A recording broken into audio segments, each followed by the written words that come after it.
Leavenworth, Kansas was a boom town in the 1880s and a jumping off point for Western travelers. Join us today as we take a step back in time to the Victorian era with a trip to the Caroll Mansion. I'm Lori Carson and this is Home and Away.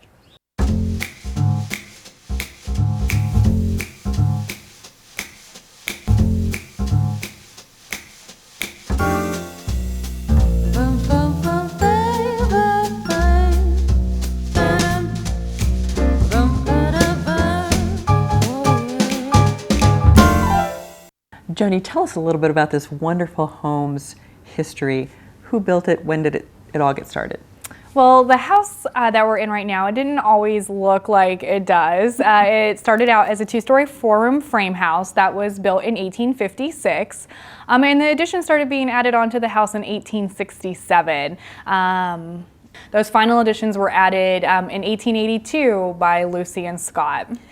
Now, Mr. Scott was really what we would probably consider a mover and shaker of his day, wasn't he? Very prominent in the community. Tell us a little bit about who he was and why he must have enjoyed such a grand and lavish lifestyle. Lucy and Scott, his family was one of the founding families of Leavenworth, which was the first city of Kansas.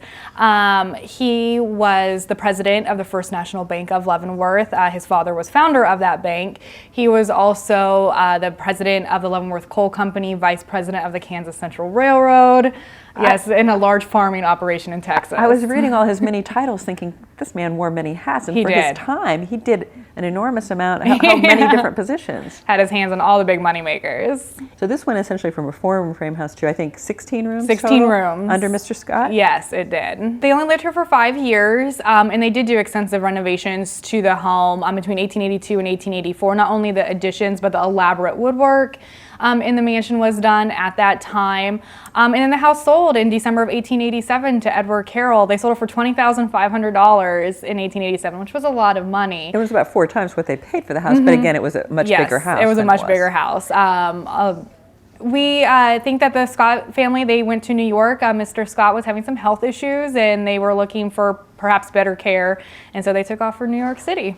Now the house, as it is today, is obviously open to the public and also is in conjunction with the Leavenworth County Historical Society, Yes. Is that right? Ella, one of the daughters of Mr. Caroll, who bought the home, she donated the house to the Historical Society. How kind of her. As we were driving up, I saw Lincoln Stairs, the Lincoln Stairs or Lincoln Steps. What's the story behind that?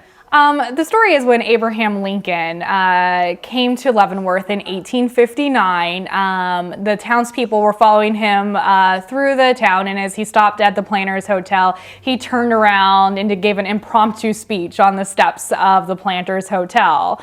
And when that hotel was razed, the steps were salvaged, and they now sit on the grounds of the Caroll Mansion. Fantastic. As we come into the mansion, there are some really unique features that people might miss if they don't look for them. I wasn't aware that dogs on that front doorknob and the front hinges to the door, and there's a settee inside the front hallway. Where did that come from? Dog motif. The dog motif, it was just popular during the time period. You'll see it in a lot of Victorian homes. They'll have dogs hidden throughout. Fascinating. Now we've got to credit a gentleman by the name of George McKenna for what is really extraordinary woodwork throughout the house, intricately carved in most cases, and a variety of woodwork. Many of the different rooms are attributed to different types of wood. What do we know about Mr. McKenna, other than he was an expert at what he did? Mr. McKenna was an architect and a carpenter. He was local. He was from here in Leavenworth. And the Scotts hired him on not only to he did the architectural work on the house during the final renovations, but the interior of the home as well. It's amazing. And everything from the fireplaces, we should talk about the fireplaces. There are 5 of them in the house, all again, intricate woodwork, mantles, and some beautiful ceramic hearthwork, right? Yeah, and it's just every little detail. I mean, you miss it a lot. You always, when you sit there and you look, you're always surprised. You always see new things in there. The tile work is fabulous. It's Italian style tile, and it's just wonderful designs. Let's go first to where a visitor goes first, and that's the front hall. In there is a hall tree that is a built-in feature that in its day would have been considered quite the status symbol. Yes, it was. And it was built, like you said, right in to the wall. It's just it's a large piece. I mean, you see a lot of hall stands in Victorian homes. A lot of them have marble tops. Ours is wood, and you see a lot of freestanding ones as well. But something like a built-in hall stand, and it has a very large beveled mirror in it as well. That was definitely a status symbol. When you walk in the front door, you see that hall stand, and oh, these people you have money with something like that. Very impressive. And the mirrors on the main level, we said, were all original to the home as well.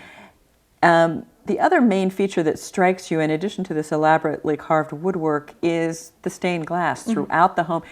So much of it and nothing replicated, all different. No, it's all different. Every single room you go into, the stained glass is original to the home, put in during the 1882 addition to the home, and it's just exquisite. Not only on the exterior windows, but the interior transoms as well. There's a lot of stained glass. The Caroll family, who lived here for such a long time, actually had 6 children who lived here. So this was a busy house as well as a beautiful house. It was also a very social home. I want to go next into the parlor, which is where we're sitting now. A beautiful, expansive space.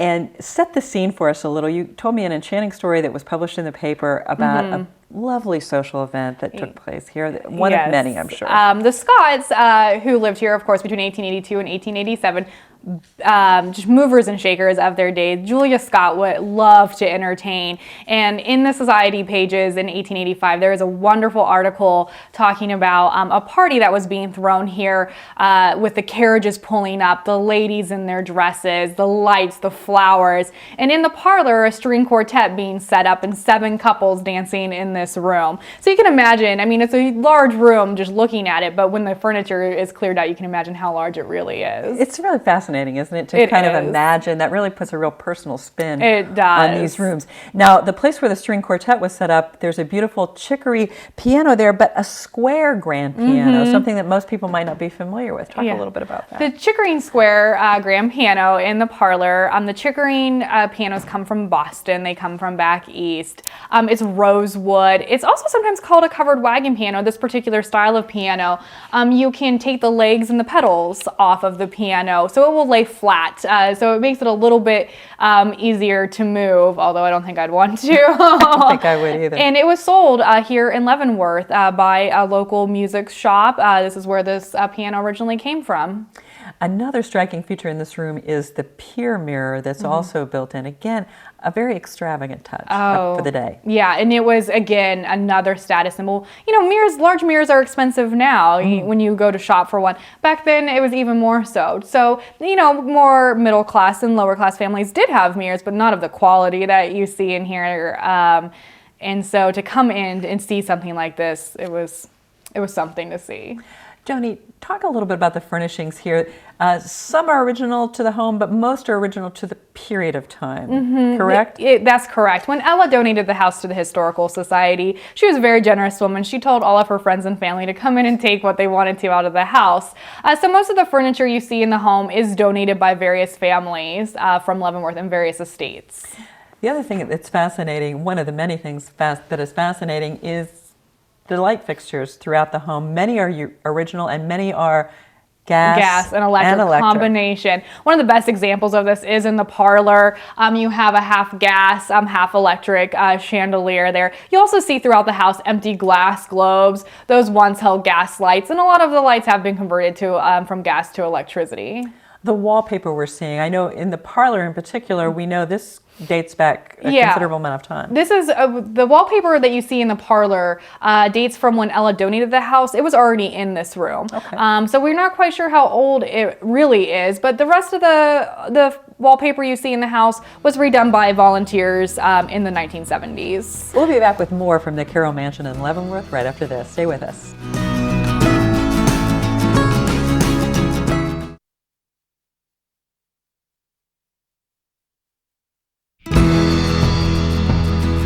Joanie, I know your favorite room in the mansion, or one of your favorite rooms, is the library. Let's go there next. Why is it your favorite? Well, I think I'm kind of partial to libraries to begin with. I really enjoy them. But I love the cherry wood in the library, the heaviness of the room, and all the wonderful architectural features that room boasts. We talked before about each room having a distinct different wood. We saw oak throughout the main hall. And again, it's cherry in the library that gives it that distinct look. I want to talk about the ingle nooks in that room, a really unique and great architectural feature, almost like little corner seats in that room.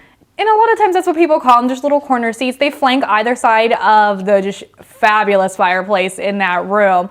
And ingle nooks, there's also some gas lights that used to be right there. You can adjust them to where the extra light you need the extra light to be. The cherry wood in that room is really a focal point, particularly in that arched area that is in front of the bank of windows. Many Corinthian columns are even integrated into that design. Yeah, it's you can definitely tell where they're getting their influences from that arch, those little mini Corinthian columns, and even to the fireplace where you have pilasters on either side of the tile work that boast heads of Roman gods. Definitely classically inspired. We see a portrait in that room of the man himself, Edward Caroll, whose family occupied this home for so long. What can you tell us about him and his family time here? Edward Caroll, he immigrated from Ireland as a child. They went to New York City first. He went to Christian Brothers College in Chicago before he ended up here in Leavenworth. He got involved with banking. He was trained as a lawyer, but we don't think he ever took the bar. But he was very involved in a lot of businesses in the town. Getting back to George McKenna, who did the woodwork in the home, he certainly put his works on display in that library. The transoms above the doors, really intricate library-themed carvings. Yeah, they are. They're incredible. The transoms in the library are different because they don't open, and they are just intricately carved with these fabulous library scenes. But if you look closely at one of them, you'll see a little signature perhaps by George McKenna. Behind the globe, you'll see a compass, a protractor, a right angle, carpenter's tools. Fascinating. And you know what? He deserves a little credit. That he does. Good for him that he put that up there.